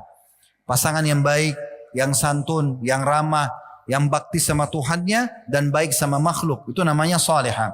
Yang kedua, wal maskanul wasi'. Tempat tinggal yang luas, yang nyaman. Gitu. Yang ketiga, wal jarus salih, tetangga dan lingkungan yang baik. Yang keempat, wal markabul hani, transportasi yang nyaman. Ini disuruh dalam agama ini. Bahkan Nabi bilang puncak kebahagiaan orang di situ. Kalau sudah punya pasangan orang baik-baik, punya lingkungan yang sehat, ya, dia punya transportasi yang layak, dia punya rumah yang luas, itu kebahagiaan. Itu kata Nabi SAW. Lalu apa kata beliau sebaliknya? Wa arba'un minasyaqa. Dan ada 4 termasuk dari kesengsaraan. Lalu beliau sebutkan, al-mar'atu su', perempuan yang buruk, pasangan hidup yang buruk, tidak kenal Tuhannya sehingga tidak memberikan hak pasangannya. Kemudian yang kedua, wal jarus su', tetangga yang buruk, ya. Tetangga atau lingkungan yang buruk, jauh dari agama, premanisme, kejahatan, kekerasan, ya. Kemudian yang ketiga, wal markabus su', transportasi yang buruk, ya. Beda kalau kita tidak mampu, ya. Tapi kalau mampu beli, pakai, nikmati. Diniatkan bagian daripada menikmati nikmatnya Allah itu berpahala. Dan yang keempat, wal maskanud dayyiq, dan tempat tinggal yang sempit. Coba bayangkan. Kita disuruh berarti menjadi orang yang mengejar yang terbaik. Begitu juga Nabi SAW berdoa, Allahumma gfirli zambi, ya Allah maafkanlah dosa-dosaku. Ini doa Nabi, ya. Perhatikan selanjutnya beliau mengatakan, wa wassi'li fi dari, dan luaskan tempat tinggalku, lapangkan, buat cukup rumahku, ya. Wa barik li fi ma razaqtani, dan berkahi apa yang telah Engkau jadikan sebagai rezeki untukku. Dihasankan oleh Syekh Albani. Dalam masalah harta, juga dengan jabatan, ya, kita dibolehkan teman-teman sekalian untuk memiliki harta yang melimpah. Kita dianjurkan teman-teman untuk mengejar jabatan terbaik dalam Islam, selama ingat tidak melanggar peraturan, tidak melanggar peraturan Allah, tidak melanggar peraturan pemerintah, kan gitu. Selama itu tidak terjadi, harta Anda sumbernya halal, berbisnis, ya, berniaga, Anda kerja di satu instansi lalu Anda mengejar prestasi naik jabatan, boleh dalam Islam, bahkan dianjurkan. Itu bagian daripada agama. Kita bisa lihat bagaimana, ya, banyak sekali dalil berhubungan dengan masalah ini. Di antaranya Nabi SAW bersabda, ma akala ahadun ta'aman qattun khairun min an ya'kula min amali yadi. Wa inna Nabi Allah Daud kana ya'kulu min amali yadi. Hadis Abu Daud. Ketahuilah, ini khusus perintah bagi setiap muslim. Tidak ada seorang pun yang makan makanan lebih baik, lebih mulia bagi dia, menjaga nama baiknya, ya, juga mulia bagi dia di sisi Tuhannya, berpahala, daripada dia makan melebihi dari hasil tangannya sendiri. Dan ketahuilah, Nabi Allah Daud makan dari hasil tangannya sendiri. Kita disuruh bekerja, ya, kreativitas, gitu ya, berkembang. Dan saya ingin coba bacakan beberapa statement yang sangat menarik teman-teman sekalian, bagaimana Islam mengajarkan kita agar berprestasi dalam hal-hal seperti ini. Contoh misalnya, di dalam sebuah riwayat Imam Ahmad dikatakan bahwasanya berbunyi, ya, kata Nabi SAW, ta'awwadu billahi minal faqri, selalulah berlindung kepada Allah dari kemiskinan. Nabi yang bilang, kalian semua hai umatku, berlindunglah dari kemiskinan. wal khillati, dan kekurangan, wazillati, dan kehinaan. Kan harusnya kalau memang orang dalam Islam boleh saja hidup miskin, ya, bukan berarti menyalahkan orang yang miskin, tidak ya. Tetapi sebenarnya teman-teman, kita ini punya potensi sama. Bukankah kita sama-sama punya dua mata? Bukankah kita sama-sama punya dua kuping, punya dua tangan, punya dua kaki? Kita juga punya sama waktu 24 jam sama. Kan kita juga sama-sama lapar, kita sama-sama kenyang, kita sama-sama capek, kita sama-sama bisa belajar. Berarti tidak ada alasan untuk tidak mengejar prestasi. Ya, ulama bahkan menitik beratkan sebenarnya nasib seseorang itu umumnya ya Allah Subhanahu Wa Taala takdirkan rezekinya, tetapi dia menentukan bagaimana penentuan nasib dia. Ya, kalau orang berusaha terus, maka dijelaskan di dalam Al-Quran, walladzina jahadu fina lanahdiyannahum subulana. Orang yang berusaha keras menuju ke jalan kami, kami akan pandu dia ke jalan-jalan kami. Dan dalam pepatah bahasa Arab dikatakan menjadda wajad, siapa yang berusaha dia akan mendapatkan. Perhatikan Umar bin Khattab, ya maaf, ada doa yang lain juga. Bagaimana Nabi SAW membaca doa dalam riwayat yang masyhur, diriwayatkan oleh An-Nasai dan Abu Daud. Allahumma inni a'udzubika minal ajzi wal kasal. Ya Allah, aku berlindung kepadamu dari sifat putus asa dan malas, ya. Kemudian wal jubni wal bukhul, sifat pengecut dan juga pelit. Wa ghalabati daini wa qahri rijal, dan juga jangan sampai aku terlilit utang dan dikuasai oleh orang lain. Salah satu makna qahri rijal adalah kita berprestasi sehingga tidak diatur oleh orang lain. Itu doa Nabi SAW. Disebutkan dalam sebuah riwayat bagaimana Umar bin Khattab berkata radhiyallahu anhu, inni la'ara ar-rajula fayu'jibuni syakluh. Saya kadang-kadang melihat satu orang, kata Umar, saya kagum melihat penampilannya. Fa idza sa'altu anhu faqila la 'amala lahu saqata min 'aini. Dan kalau saya tanya apa kerjanya orang ini, dan orang-orang mengatakan dia pengangguran, maka ketahuilah dia jatuh di mataku. Gak ada nilainya orang itu. Maksudnya apa? Umar tidak suka ada orang pengangguran. Kerja, berprestasi. Kamu bisa mendapatkan seperti orang lain dapatkan. Oh, fasilitas kita sama? Kan gitu. Kebanyakan orang teman-teman sekalian, dia lupa perangkat yang Allah kasih di dirinya ini sudah sangat banyak dan mahal sekali. Tapi dia lupa itu. Dia hanya berpikir di sepiring nasi atau apa yang dia kejar sebagai target dia dari urusan dunia. Saya kasih contoh supaya lebih jelas masalah ini. Pernah ada seseorang datang kepada seorang syekh di Saudi dalam pengajian di masjid. Lalu orang itu mengatakan lagi pengajian begini, tiba-tiba dia berhentiin. Syekh sebentar. Syekh itu kalau kita kiai ya di Indonesia. Syekh sebentar. Tolong sampaikan kepada jemaah Anda supaya bersedekah untuk saya karena saya orang miskin, kata orang itu. Saya ulangi lagi. Orang ini bilang apa? Syekh, tolong sampaikan ke jamaah Anda supaya bersedekah kepada saya karena saya orang miskin. Mendengar statement itu, syekhnya berhentiin pengajian lalu dengan pakai mikrofon terdengar semua dia bilang begini. Kamu bukan orang miskin, kamu orang kaya. Syekh bilang pada orang yang tadi mengaku miskin itu. Orang itu sambil berdiri di depan jemaah semua mengatakan, saya orang miskin. Kata Syekh, kamu orang kaya. Orang itu karena penasaran dia sumpah, demi Allah saya orang miskin. Kata Syekhnya, demi Allah kau orang kaya. Kaget dia. Kok bisa Syekh? Anda lebih tahu keadaan saya. Saya tahu diri saya miskin. Kata Syekhnya, kau mau saya hitung kekayaan kamu? Orang itu karena dia tahu dirinya miskin menurut dia ya. Secara materi dia miskin. Dia bilang tentu saja.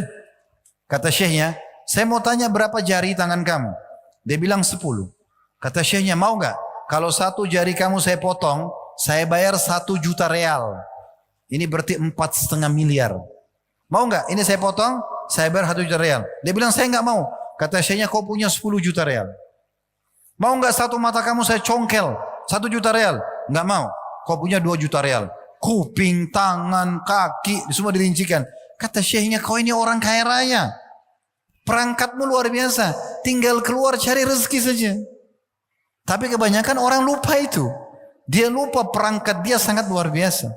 Ya, mata ini bisa melihat, otak masih bisa berpikir, telinga bisa mendengar, tangan bisa menjama, kaki bisa melangkah, hati masih bisa berdenyut, jantung masih bisa berdenyut, dan kita bisa merenung. Itu perangkat yang luar biasa. Apa kata Nabi SAW dalam hadis Bukhari? Kalau seandainya kalian benar-benar bertawakal kepada Allah, berusaha lalu serahkan hasilnya kepada Allah, sebenar-benar tawakal, maka pasti Allah akan berikan kepada kalian rezeki sebagaimana Allah memberikan seekor burung yang keluar pagi hari, kemudian dia kembali sore hari dalam kondisi kenyang. Keluar pagi lapar, pulang kenyang. Teman-teman sekalian, Luqman Al-Hakim, riwayat menyebutkan beliau adalah seorang nabi yang Allah sebutkan dalam Al-Quran surah Luqman. Beliau pernah menasihati anaknya dengan statement yang menarik. Beliau mengatakan begini, ya bunai, wahai anakku, ista'in bil kasbil halal.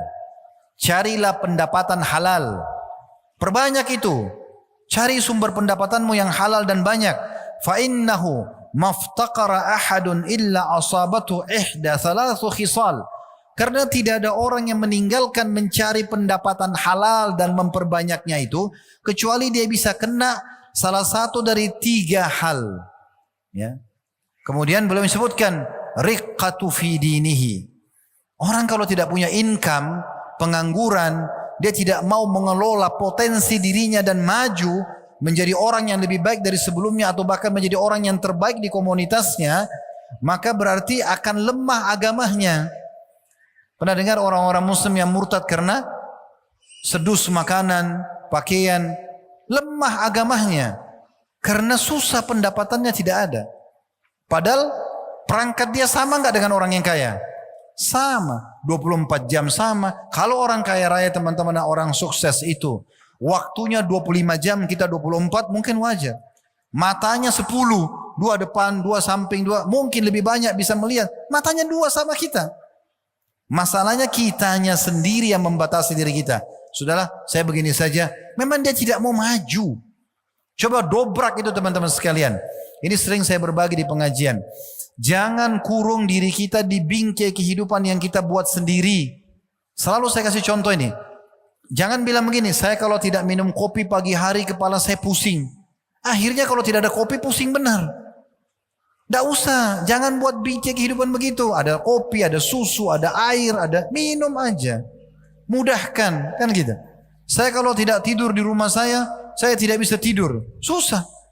Saya kalau tidak nikah sama dia, saya gila. Gila benar nanti. Padahal banyak sekali gantinya. Gak cocok orang ini, lamar yang lain. Laki-laki itu gagal, laki-laki yang lain banyak, kan begitu. Kan judulnya sama saja manusia. Beda casing aja kan. Kan begitu. Itu contohnya. Jadi teman-teman coba keluar dari masalah ini. Saya kayaknya nggak bisa kaya. Ya dia sendiri yang buat dirinya begitu. Saya kayaknya nggak bisa sembuh. Saya kayaknya nggak bisa maju. Saya kayaknya nggak bisa naik jabatan. Ini dia yang ngomong. Sebenarnya bisa. Kalau dia mau. Ya.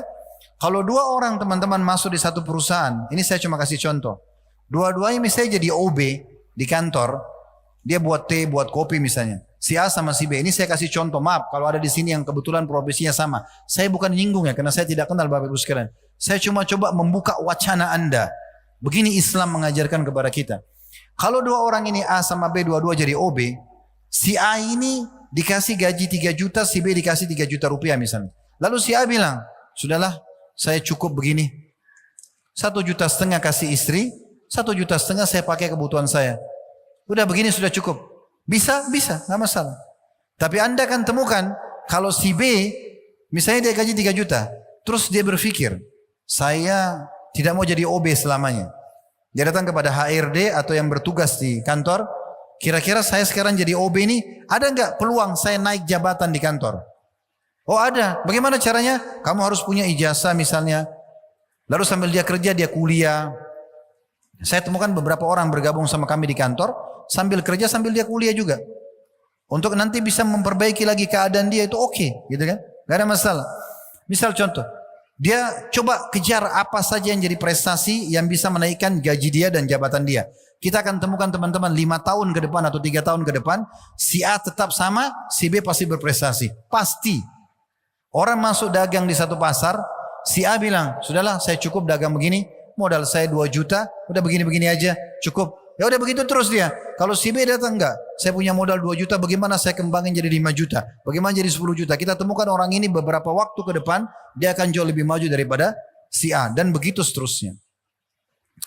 Kita kembali kepada perkataan Luqman alaihi salatu wassalam. Beliau mengatakan begini, hai anak-anakku, hai anakku, selalulah cari pendapatan yang halal dan banyak. Karena tidak ada orang yang meninggalkan itu kecuali dia akan dikena salah satu dari 3 hal. Yang pertama, lemah agamanya. Yang kedua, beliau mengatakan au dha'fu fi aqlih, lemah akalnya. Maaf teman-teman, orang kalau biasa nganggur, mudah-mudahan di sini tidak ada. Tapi kalau antum biasakan diri antum nganggur, malas-malasan duduk, itu otaknya jadi kecil, jadi sempit. Dia tidak biasa hadapi permasalahan. Orang kalau berbaur dengan masyarakat, berpikir bagaimana kembangi usaha, masalah-masalah dia pecahkan, ini wacananya terbuka. Dia jadi luas nih. Orang punya pengalaman. Jadi tidak lemah akalnya, ya. Makanya kadang-kadang ada orang hadapi sedikit masalah susah dia pecahin karena memang dia biasa nganggur. Dia nggak biasa menghadapi permasalahan-permasalahan, itu lemah akalnya. Yang ketiga, awahaun fi muruati, dan tercoreng kehormatannya. Maaf, orang kalau tidak punya pendapatan, ya, walaupun dia tampan, walaupun dia cantik, pasti jatuh di mata orang. Tapi kalau orang itu biasa saja fisiknya, tapi ternyata kaya raya, sukses, bertitel, oh itu luar biasa di mata orang.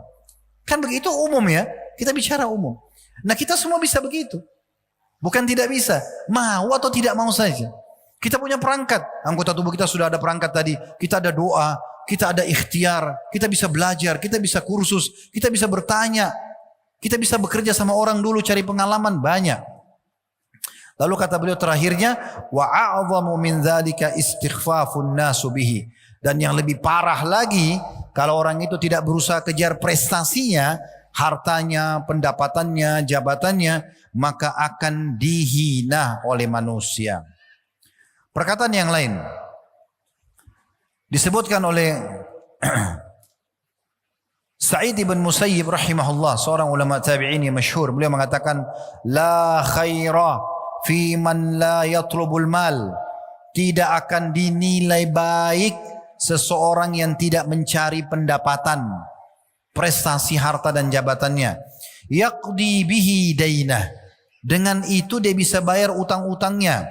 Wa yasunu bihi irdah, dan dia menjaga kehormatannya. Wa yaqdi bihi zimamah, dia penuhi kebutuhannya. Wa in mata, kalau dia mati, taraka mirasan liman ba'dah, dia akan tinggalkan sebagai warisan untuk orang sesudahnya. Ini perkataan ulama-ulama semuanya.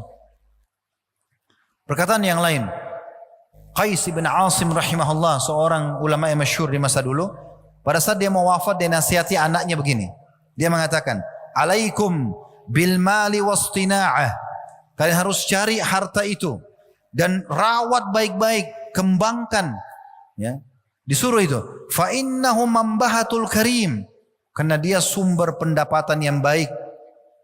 Wa yustagna bihi 'anil laim, dan menjauhkan dari kehinaan. Wa iyyakum wal mas'alah, dan hati-hati kalian dari mengemis. Fa innaha akhiru kasbir rajul, karena dia pendapatan terakhir seseorang. Teman-teman kalau baca hadis-hadis Nabi SAW tentang ancaman mengemis, ini luar biasa. Luar biasa. Hati-hati teman-teman. Sebagian ulama memasukkan mengemis tanpa punya uzur dosa besar. Perhatikan, disebut oleh Imam Az-Zahabi, disebutkan oleh Syekh Muhammad bin Wahhab, disebutkan oleh Syekh Muhammad bin Munajjid. Banyak ulama yang tulis kitab-kitab Al-Kabair, dosa-dosa besar, mereka menyebutkan bab itu. Bahaya sekali. Karena kata Nabi SAW, dan tidak ada orang yang membuka pintu-pintu mengemis, kecuali Allah akan bukakan baginya pintu kemiskinan. Ini hati-hati. Juga dalam sebuah riwayat yang unik, disebutkan bahwasanya pernah satu kali Umar bin Khattab menemui sebagian orang, satu kaum duduk-duduk di masjid setelah sholat Jumat. Lalu Umar tanya, apa yang buat kalian duduk di sini? Orang-orang itu bilang apa? Nahnul mutawakkiluna 'ala Allah. Kami orang-orang yang bertawakal kepada Allah. Enggak ada kerjaan. Kami tidak tahu mau kerja apa. Ya sudah, kami tawakal saja. Kalau Allah datangkan rezeki kami ambil, kalau enggak ya enggak. Lalu Umar bin Khattab marah pada mereka. sambil menghardik, ya. Naharahum, dikatakan dalam riwayat ini, lalu beliau mengatakan wa yaqul la yaq'ud ahadukum an talabir rizq. Jangan seorang dari kalian duduk dan tidak mencari rezeki. Wa yaqul Allahumma rzuqni, lalu dia mengatakan ya Allah berikan aku rezeki. Wa qad alima anna as-samaa'a la tumtiru dhahaban wala fiddah. Padahal dia sudah tahu langit tidak akan pernah turunkan emas dan perak. Bekerja, bergerak teman-teman sekalian. Agama Islam adalah agama produktif, agama kreatif, agama inovatif. Itu Islam. Islam menolak, melarang kita untuk malas, ya, untuk ini dan itu, dilarang semua. Yang sudah kita jelaskan tadi teman-teman. Ini kalau kita mau bicara panjang lebar ya tentang masalah ini. Jadi kita diperintahkan untuk mengejar prestasi-prestasi yang baik. Kita tahu para nabi-nabi teman-teman sekalian juga adalah orang-orang yang luar biasa. Mereka bukan orang miskin. Kalau ada yang menganggap Nabi Muhammad SAW orang miskin, ini keliru besar. Nabi Muhammad SAW sudah bekerja, punya income pribadi dari umur 8 tahun. Umur 8 tahun. Ibu beliau meninggal, beliau umur 6 tahun. Lalu disponsori oleh kakeknya Abdul Muttalib 6 sampai 8 tahun. Di umur 8 tahun pada saat kakeknya meninggal, sudah enggak ada yang biayai. Beliau tinggal dalam buku-buku sejarah bersama pamannya Abu Talib. Abu Talib orang miskin, punya anak banyak. Maka Nabi SAW bekerja. Dan pekerjaan yang paling mulia di masa itu dan paling cepat mendatangkan income dan diberikan untuk orang-orang terpercaya adalah mengembala domba. Maka beliau mulai 8 tahun ya sampai 21 tahun. 13 tahun Nabi SAW mengembala domba. Dan dengan itu beliau bisa memenuhi kebutuhannya pribadi dan membantu pamannya Abu Talib. Coba baca dalam sejarah Nabi. Setelah itu beliau tidak tinggal di situ. Beliau tidak vakum. Beliau kembangkan teman-teman sekalian. Ini yang jarang disentuh oleh orang. 13 tahun jadi pengembala kambing, punya income sendiri. Setelah itu 19 tahun jadi pedagang. Dari umur 21 sampai umur 40 tahun pada saat jadi Nabi. 19 tahun. Dan pertama sekali jadi pedagang, baru pertama kali beliau bawa dagangan orang-orang Mekah ke negeri Syam, itu sudah langsung menjadi pedagang yang berprestasi. Apa yang beliau lakukan? Coba baca buku-buku sejarah. Nabi Muhammad SAW ajarkan pada kita sebuah hal yang luar biasa. Ayo inovatif, ayo kreatif. Waktu itu tradisi pedagang, mereka bawa harta, uang cash ya, emas, perak gitu, dibawa ke negeri Syam teman-teman sekalian. Kalau kita ibaratkan telapak tangan saya ini Jazirah Arab, maaf ini cuma perumpamaan. Ini Mekah, di atasnya utaranya Jazirah Arab, Palestina. Ini Jazirah Arab, di atasnya negeri Syam. Palestina, Jordan, Lebanon dan Syria. Dulu namanya Syam. Orang-orang Quraisy dulu kalau dagang mereka dari Mekah ke negeri Syam, ke utara, ke atas, ya, ke Palestina sekarang. Mereka belanja di sana. Orang-orang Mekah, semua pedagang yang sudah senior pun mereka bawa uang cash mereka, emas atau perak ke negeri Syam, beli barang, mereka bawa barang dagangan jual di Mekah, kemudian bawa uang lagi, begitu terus. Begitu terus sudah puluhan tahun mereka jalan begitu. Waktu Nabi Muhammad SAW pertama kali di umur 21 tahun masuk di pasar, mau masuk bisnis, pindah profesi dari pengembala kambing, beliau ingin upgrade dirinya. SAW menjadi orang yang lebih besar pendapatannya, masuk berdagang. Beliau lihat tradisi ini orang semua lakukan, maka beliau ubah. Beliau iklankan, saya akan ke negeri Syam. Orang tahu Nabi Muhammad SAW dapat julukan Al-Amin, orang yang paling terpercaya di Mekah. Titip semua hartanya. Beliau beli barang-barang produk Mekah waktu itu. Produknya orang Mekah dibeli. Dia jadikan uang semua. Nabi Muhammad SAW jadikan uang. Dibawa ke negeri Syam.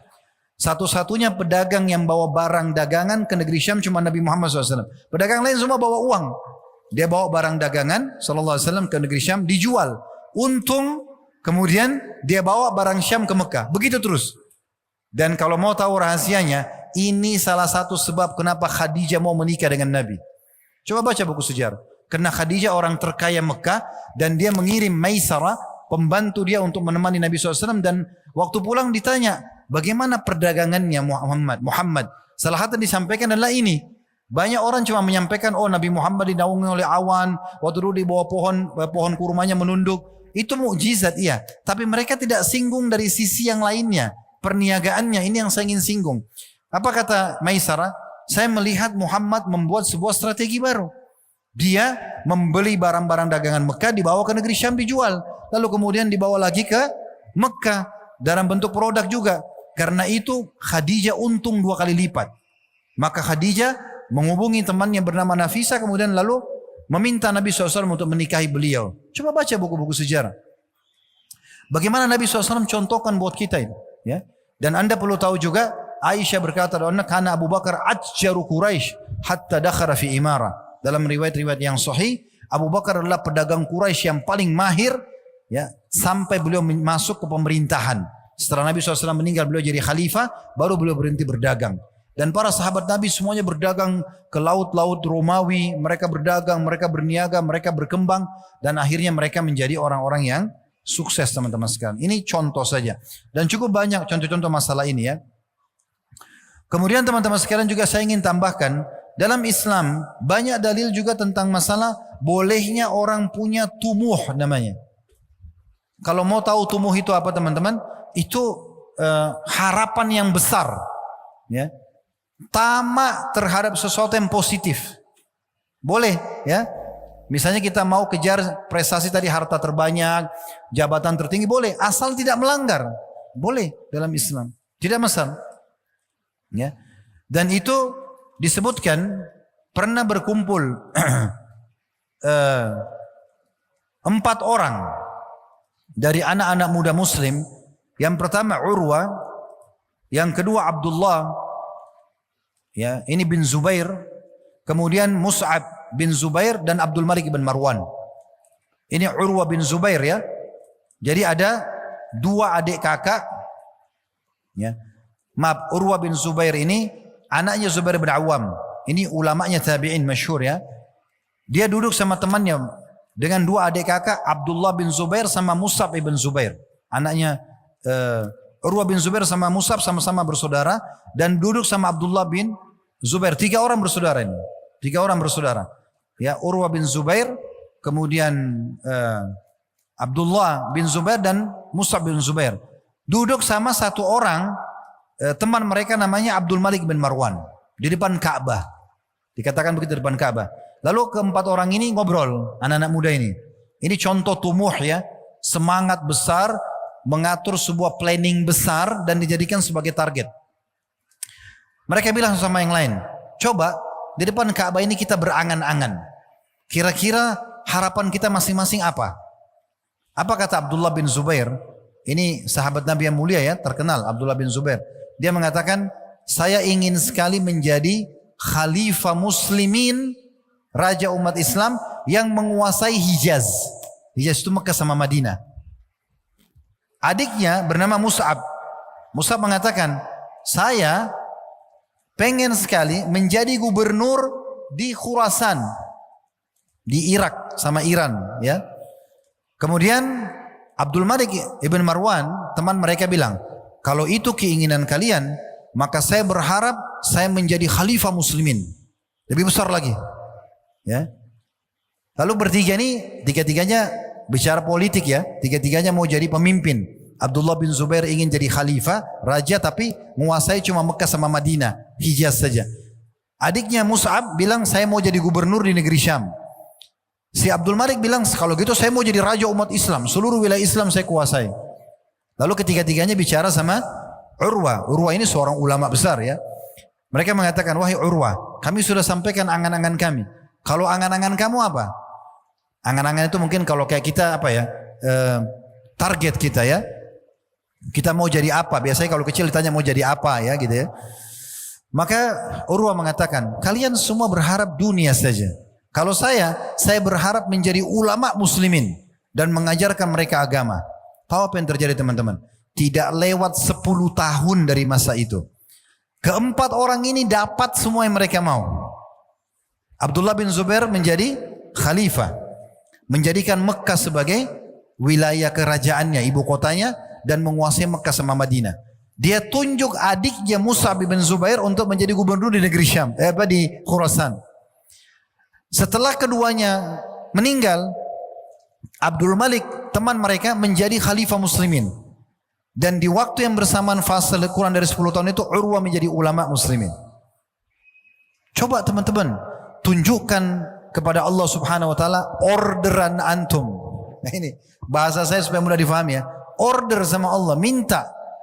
Dan tamak terhadap rahmat Allah bagian daripada agama. Boleh tamak teman-teman. Sudah sehat minta ditambahkan kesehatan. Sudah kaya minta ditambahkan kekayaan. Selama tidak melanggar agama minta. Minta tambahan. Allah subhanahu wa ta'ala akan berikan. Makanya Allah suruh kita berdoa. Khaufan wa tama'a. Penuh rasa takut terhadap siksa Allah. Jangan masuk ke yang haram. Dan tamak terhadap rahmat Allah. Boleh kita tamak terhadap rahmat Allah. Dan sebagian ulama membahas. Kalau seseorang dalam Islam itu minta agar nikmat Allah dipertahankan, lebih afdal, lebih baik daripada dia minta solusi dari permasalahannya. Jadi misalnya antum lagi sehat nih, antum bilang ya Allah tambahkan kesehatan saya atau pertahankan, itu lebih besar pahalanya dibandingkan sakit minta sembuh.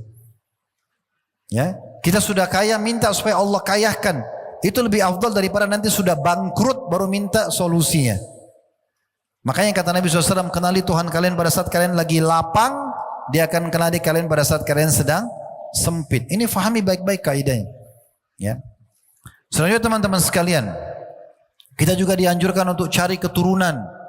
Minta keturunan kepada Allah Subhanahu wa ta'ala. Kalau belum diberi keturunan, minta. Jangan putus asa. Walaupun sudah 10 tahun menikah, 20 tahun menikah, belum punya anak, minta keturunan. Allah SWT kasih. Bukan mustahil. Ini kisahnya cukup banyak, tapi di antara nabi-nabi kita ringkaskan Nabi Ibrahim alaihissalam. Beliau sampai umur 60 tahun lebih nggak punya anak. Akhirnya sampai istrinya Sarah menghadiahkan Hajar kepadanya, lalu dia nikahi Hajar, lalu hamil dan punya anak Ismail. Kemudian Sarah berdoa sama Allah agar diberikan anak walaupun dia mandul, lalu hamil punya anak Ishak. Ya, dan Nabi Ibrahim mengatakan Rabbi habli minas salihin dalam surah Safat, ya Allah berikan keturunan yang soleh. Nabi Zakaria dalam surah Maryam, beliau menikah sangat lama, tidak punya keturunan. Lalu kemudian diceritakan dalam surah Maryam surah nomor 19 di kurang lebih 15 ayat pertama. Dia berdoa. Ini sebagian ulama tafsir yang mengatakan berdoanya sampai puluhan tahun. Minta agar dikasih anak dari istri yang mandul itu. Dan subhanallah, Allah karuniahi dia anak setelah dia tua. Dan Allah sebutkan dalam Al-Quran, itu menjadi tanda-tanda kebesaran Allah subhanahu wa ta'ala. Ya. Itu cukup banyak dalil berhubungan dengan masalah ini. Cuma saya tidak sebutkan semua karena saya lihat waktu sudah mendekat jam 10 ya. Saya coba sampaikan hal-hal yang lain dulu. Ya. Begitu juga teman-teman sekalian, dalam hal hubungan itu tadi berhubungan dengan prestasi dunia. Berhubungan dengan masalah hubungan dengan Allah subhanahu wa ta'ala. Kita disuruh juga bersaing. Pernah dengar istilah afdal ya? Dalam agama kita, afdal berarti lebih baik. Kenapa ada istilah afdal? Kenapa Allah enggak jadikan ibadah satu saja? Kenapa harus ada yang lebih baik? Misalnya sholat di awal waktu beda dengan sholat di pertengahan waktu misalnya, gitu kan? Mengeluarkan harta di saat lebih besar dan di saat kita lagi butuh lebih afdal daripada kita lagi melimpah dan sebenarnya kita lagi ya tidak butuh sama uang itu misalnya dan seterusnya. Maka di sini ada istilah afdal. Maka afdal itu lebih banyak pahalanya. Dan kita dianjurkan teman-teman sekalian cari yang lebih afdal itu. Allah menyuruh bersaing kita dalam surah Al-Baqarah surah nomor 2 ayat 148, fastabiqul khairat. Berlumba-lumbalah kalian dalam kebaikan. Ya, kalau kita lihat teman kita teman-teman lagi bersedekah, lagi rajin sholat 5 waktu di masjid, lagi tutup aurat, lebih baiklah secara agama daripada kita. Jangan kita bilang, oh dia baik ya, dia lebih baik dari saya, dia lebih soleh, dia lebih soleha. Enggak. Antum harus menjadikan itu sebagai pemicu agar antum lebih baik daripada dia. Itu bisa. Ya. Tidak asing buat kita juga firman Allah subhanahu wa ta'ala, wa fi dzalika falyatanafasil mutanafisun. Tentang surga, selalu ceritakan surga panjang lebar, Allah bilang, dan pada hal yang seperti itulah harusnya orang-orang pada bersaing. Kejar prestasi terbaik di dunia dan di akhirat. Tadi saya janji di akhirat kita ceritakan gitu kan. Ada istana yang lebih baik. Jangan pas-pasan. Kalau bisa derajat paling tinggi surga, kenapa harus derajat yang paling rendah? Kan gitu. Dan juga tentunya ini dalam surah Mutaffifin ayat 26 ya. Kemudian juga bagaimana disebutkan Nabi SAW dalam hadis Bukhari Muslim, karena ajwadun nas, orang yang paling dermawan. Dan Nabi SAW sulit untuk disaingi. Umar bin Khattab dalam perang Tabuk, dalam sebuah riwayat yang sahih, pernah ingin menyaingi Abu Bakar. Dia mengatakan apa?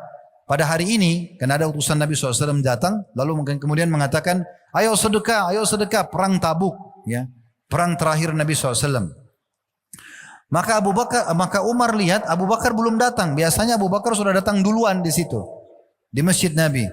Setelah itu Umar datang dan sambil membawa setengah hartanya, dan dia berkata begini. Coba baca riwayatnya. Terjemahannya dia mengatakan, hari ini saya akan menyaingi Abu Bakar. Umar bilang begitu.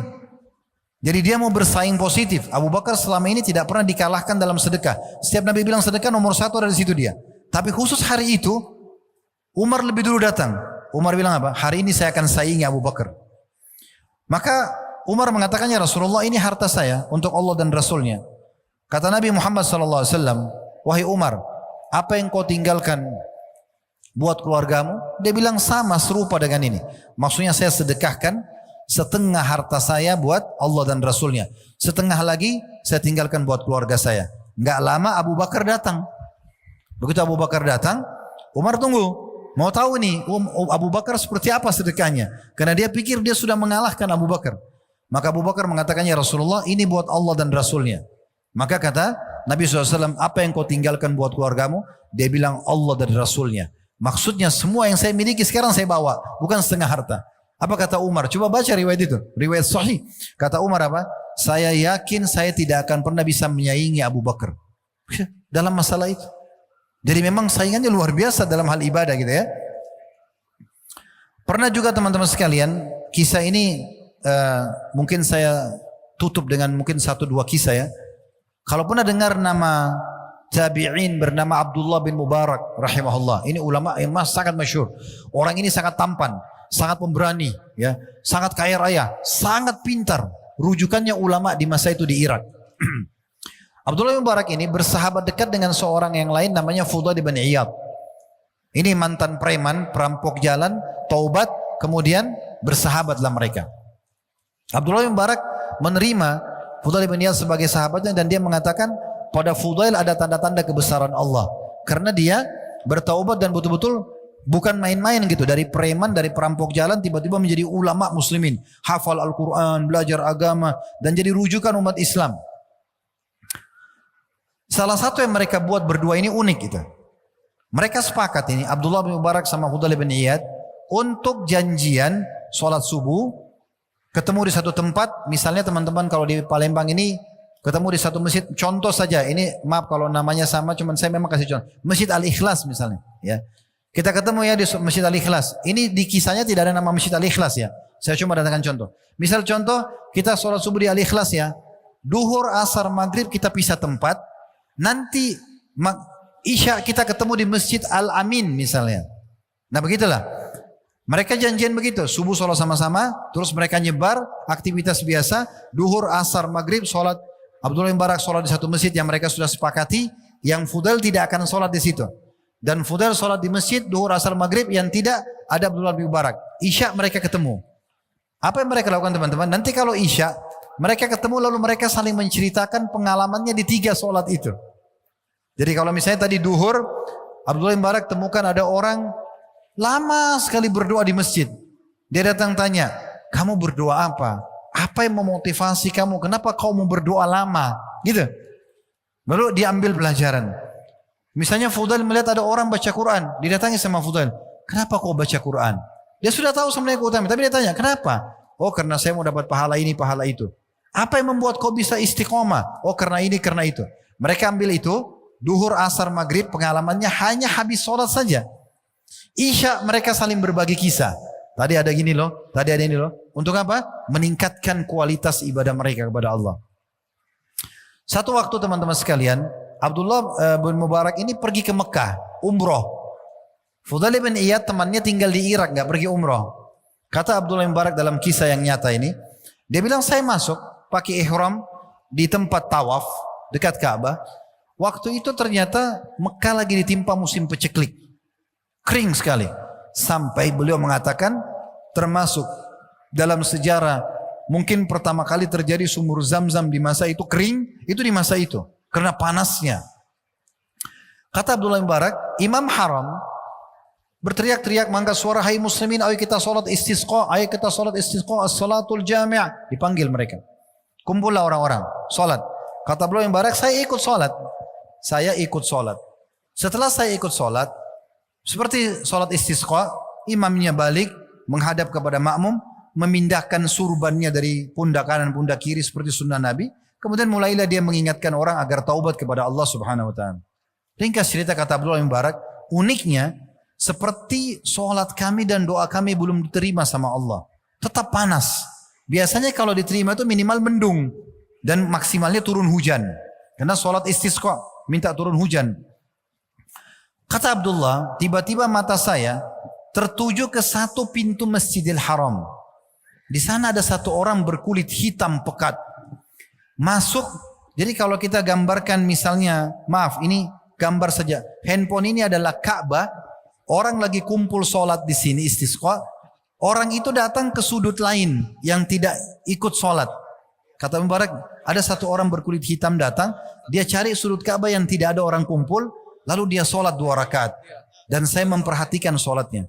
Kata Abdullah bin Mubarak, demi Allah saya belum pernah lihat sholat seindah itu sebelumnya. Takbiratul ihram, ruku, i'tidal, sujud, sampai salam semua dengan tumaknina. Ketentraman luar biasa. Tenang sekali. Setelah selesai sholat, kata Abdullah bin Mubarak, orang itu angkat tangan sambil mengatakan begini. Ya. As'aluka Rabbi an tunazzil alaihim matara.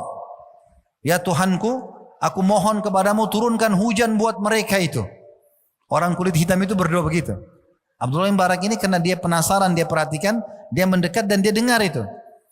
Tiba-tiba kata Abdullah bin Mubarak terjadi keajaiban dan luar biasa, mendung, turun hujan deras. Orang-orang yang hadir situ pikir mungkin karena sholat istisqa mereka. Tapi kata Abdullah, saya yakin bukan. Pasti karena orang ini. Orang ini subhanallah selesai hujan turun, dia tutup doanya, dia pergi. Abdullah bin Mubarak ikutin. Lorong demi lorong di Mekah diikutin 1, 2, 3 sampai tiba di satu rumah. Di tengah-tengah pemukiman masyarakat Mekah. Ada satu rumah besar. Orang ini masuk ke dalam. Di depan pintu ada satu orang lagi berkulit hitam tapi badannya lebih besar. Lalu Abdullah bin Mubarak ucapin salam. Assalamualaikum warahmatullahi wabarakatuh. Orang itu jawab waalaikumsalam. Kata Abdullah, saya ingin tanya, ini rumah siapa? Kata orang yang kulit hitam di depan pintu itu, ini rumah saya. Pemilik rumahnya. Lalu kata Abdullah bin Mubarak, kalau tadi yang baru masuk itu siapa? Kata Abdullah bin Mubarak, itu salah satu budak saya. Masa dulu ada budak ya, diperjualbelikan. Maka Abdullah bin Mubarak penasaran. Lalu Abdullah bin Mubarak mengatakan, saya boleh nggak saya tanya, bagaimana amalnya orang ini? Bagaimana ibadahnya? Kata majikannya yang punya rumah itu, jangan Anda tanyakan ibadahnya orang ini. Di pagi hari sampai menjelang malam, maghrib sampai sore, itu dia kasih hak saya sebagai majikannya. Tidak pernah menolak apapun yang saya suruh, baik sekali. Dan malam hari dia berikan hak Tuhannya. Selalu sholat malam, ibadah kepada Allah. Dan ada yang unik kata tuan rumahnya itu. Kalau saya kasih gaji dia 2 dirham. Ya, kalau kita mungkin 10.000 rupiah. Ya. 2 dirham atau mungkin 20.000 rupiah. Dia makan setengahnya, kebutuhan dia, setengahnya disedekahkan. Anggap kalau kita punya gaji 1 juta, 500.000 disedekah, 500.000 dipakai. Ini sedekah setengah harta. Orang miskin, orang susah ini. Kan itu. Apa-apa, kata Abdullah bin Mubarak, pantas dia begitu. Kata yang punya rumah, kenapa kau berkata begitu? Dia bilang tidak apa-apa. Boleh enggak saya beli budak itu? Kata yang punya rumah, jangan, saya enggak jual. Orang ini banyak berkahnya. Karena orang ini berkah, doanya mustajab dan segala macam gitu. Lalu kata Abdullah bin Mubarak, saya Abdullah bin Mubarak. Waktu itu nama beliau terkenal sekali. Cuma belum ada kamera jadi enggak dikenal mukanya. Yang punya rumah ini bilang, apakah anda Abdullah bin Mubarak yang dari Irak? Kata dia, iya, saya dia. Kata majikannya, kalau gitu saya jual buat anda, silahkan. Dibelilah. Nah, Abdullah bin Mubarak beli budak ini teman-teman, tujuannya untuk dibawa ke Irak. Mau dipertemukan sama temannya Fudail bin Iyad. Lihat nih, ada orang yang cuma berdoa tiba-tiba turun hujan. Saya sama kau nggak ada apa-apanya nih ibadahnya. Begitu. Karena memang mereka dari tadi kan cari orang yang lebih baik ibadahnya. Ini kasih cerita pergilah mereka. Di tengah jalan masa itu orang pakai unta, istirahat di padang pasir gitu kan. Waktu lagi istirahat menuju ke Irak, tiba-tiba Abdullah bin Mubarak suruh orang itu, budak itu istirahat sama dia. Kemudian budak itu bertanya, wahai tuan, kita mau kemana? Abdullah bin Mubarak bilang, mulai sekarang jangan kamu panggil saya tuan, karena kau tuan saya. Orang itu kaget. Dia bilang, kenapa anda berkata begitu? Anda kan membeli saya budak anda. Dia bilang tidak, kamu tuan saya. Lalu Abdullah bin Mubarak ceritakan. kamu tahu kenapa saya beli kamu? Dia bilang tidak. Saya tadi hadir di Masjidil Haram, ya, waktu sholat istisqa, dan saya melihat kamu sholat. Saya yakin sekali hujan turun karena doa kamu, bukan karena doa orang-orang. Karena saya hadir tadi habis sholat, habis berdoa, tidak mendung. Tapi begitu kamu berdoa turun hujan. Maka orang itu mengatakan, apakah anda menyaksikan itu? Dia bilang iya. Kata budak itu apa? Kalau gitu izinkan saya tuan sholat 2 rakaat. Abdullah bin Mubarak berpikir sholat 2 rakaat seperti tadi ini keajaiban. Oh silakan. Kata Abdullah bin Mubarak, dia pun sholat 2 rakaat, dan jangan anda tanyakan bagaimana indahnya sholatnya orang ini. Sama tadi, tumaknina, takbir, ruku, i'tidal, sujud sampai salam, semua sempurna. Setelah itu dia angkat tangan ke langit, dia cuma ucapkan kata-kata begini, Al-ana ya Rob, sekarang hai Tuhanku. Sekarang hai Tuhanku. Tiba-tiba orang itu meninggal dunia. Abdullah bin Mubarak cek, meninggal orang ini. Dikubur, setelah dikubur dia pulang ke Irak. Lalu dia bilang sama Fudail bin Iyad, hai Fudail, ceritanya begini, diceritakan sama dia. Kemudian di akhir kisah, dia buka, dia bilang kemungkinan si budak ini, dia mengatakan kepada Allah dalam sholatnya, ini tebakannya Abdullah bin Mubarak. Dia bilang kemungkinan si budak ini berdoa, setelah ketahuan kalau doa dia mustajab, dan kena doa dia hujan turun di dekat Ka'bah, di Mekah, maka dia bilang, ya Allah, kalau seandainya setelah ketahuan doa saya itu diijabah, saya jadi riya, setelahnya ibadah-ibadah saya, wafatkan saya. Tapi kalau setelahnya saya tetap bisa ikhlas, hidupkan saya. Makanya dia bilang sekarang hai Tuhanku. Maka dia pun meninggal dunia. Coba lihat teman-teman sekalian bagaimana mereka punya semangat untuk selalu meningkatkan kualitas ibadah mereka. Mengejar yang terbaik. Jangan teman-teman sekalian merasa puas dengan derajat yang paling rendah di surga. Walaupun yang paling rendah dalam hadis yang sahih disebutkan adalah lebih baik 10 kali lipat dari yang dimiliki raja terkayanya dunia. Tetapi kalau kita bisa dapat surga Firdaus yang tertinggi, kenapa tidak? Kalau kita bisa dapat fasilitas yang lebih baik, kenapa tidak? Begitu juga saya tutup teman-teman sekalian dengan mati. Mati ini penutupan bahasan kita ya. Sampai mati pun kita disuruh kejar yang terbaik. Pernah dengar mati syahid? Ya. Mati pun.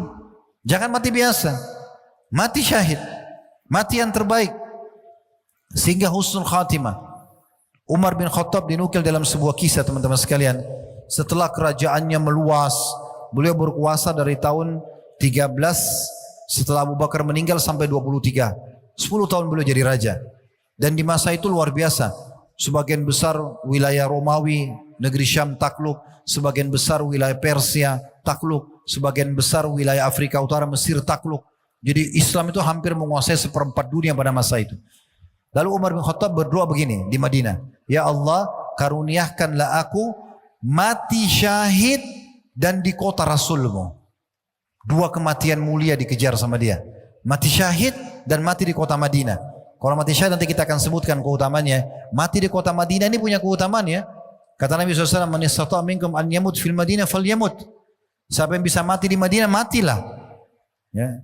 Dan Nabi SAW mengatakan siapa yang sabar dengan sulitnya hidup di Madinah, maka dia akan mendapatkan syafaatku pada hari kiamat. Dan banyak keutamaan kota Madinah, mungkin tidak bisa kita sebutkan semua, tapi ini keutamaan tersendiri. Kata Hafsah, anak Umar bin Khattab, istri Nabi SAW radhiyallahu anha, wahai ayahku, Anda minta mati syahid, sementara Anda tidak ikut berperang. Dan Anda minta mati syahid di kota Madinah, sementara Madinah lagi aman. Waktu itu Madinah sangat disegani. Satu dunia mensegani pada saat itu. Sulit bisa dikatakan kata ulama, tidak akan ada serangan ke Madinah di masa Umar. Karena kekuatan pasukan muslimin. Maka kata Umar apa? Ya'ti bihallahu insya. Allah akan datangkan kalau Allah mau. Yang penting saya minta dulu. Yang penting saya semangat dulu. Nah gitu. Apa yang terjadi? Betul-betul Allah datangkan Abu Lu'lu al-Majusi menusuk Umar bin Khattab di Madinah. Dia pura-pura masuk Islam lalu dia munafik. Dia tusuk Umar lalu Umar meninggal. Akhirnya betul-betul meninggal mati syahid di kota Nabi SAW. Terkumpul 2 kematian baik sekaligus. Itu luar biasa. Ya. Bagaimana Nabi SAW pada saat melepaskan pasukan? Beliau mengatakan apa? Qumu ila jannati rabbikum. Qumu ila jannatin arduha samawati wal ard. Ayo bangkit sekarang, kejar surga Tuhan kalian yang seluas langit dan bumi. Disuruh mati syahid. Disuruh mati. Itu kan berkorban. Ini yang terbaik dalam Islam. Dan memang kita dianggap itu adalah mati yang mulia, ya, mati yang terbaik. Dan kata Nabi SAW di dalam hadis yang sahih, man talaba syahadat bisidq ballaghahu Allah manazil syuhada wa in mata ala firashi. Dan siapa yang betul-betul berharap mati syahid, maka Allah akan berikan dia, ya, pahala mati syahid walaupun mati di atas ranjangnya. Dan sebagai penutup teman-teman sekalian adalah bagaimana Nabi alaihi salatu wassalam menyebutkan tentang masalah mati syahid ini dengan berbagai macam, ya, keutamaan, ya. Keutamanya seperti kata Nabi SAW, orang-orang yang mati syahid itu akan mendapatkan keutamaan. Dia akan diampuni awal darahnya tumpah, dia akan bisa memberikan syafaat 70 keluarganya, dia akan dinikahkan dengan 72 bidadari, ya, tidak akan dikena fitnah kubur, ya. Kemudian Nabi SAW contohkan mereka tidak dimandikan lagi jenazahnya, dan juga mereka termasuk orang-orang yang pertama-tama melewati sirat nanti, ya, masuk surga tanpa hisab. Dan mereka juga termasuk orang yang mendapatkan derajat yang paling tinggi di surga. Jenazahnya tidak dimandikan, ya, boleh untuk tidak disolati, tidak ditanya lagi oleh malaikat mungkar nakir di kuburan, ya. Kemudian mereka akan diampuni awal darahnya tertumpah, diperlihatkan tempatnya di surga, dan sekian banyak keutamaan-keutamaan orang yang mati syahid. Begitulah teman-teman sekalian, kita lihat bagaimana Islam datang menyuruh kita penganutnya ini menjadi orang yang terbaik.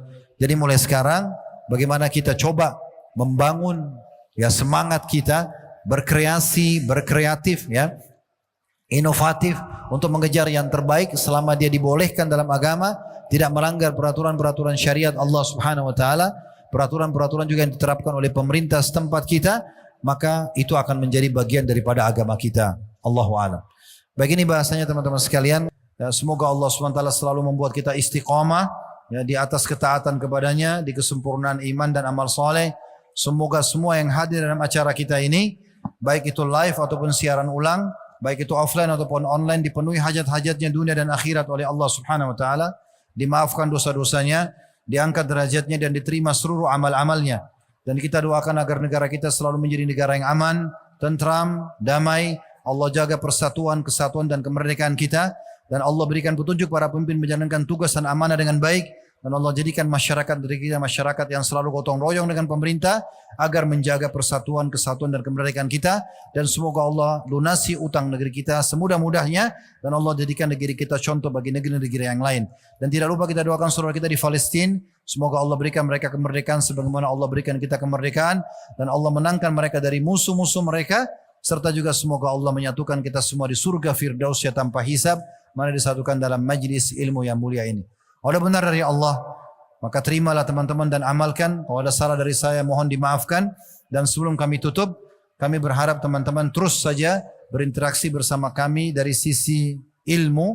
Ya, artinya kami sudah angkat di media kami, di playlist YouTube kami ceramah-ceramah yang cukup banyak.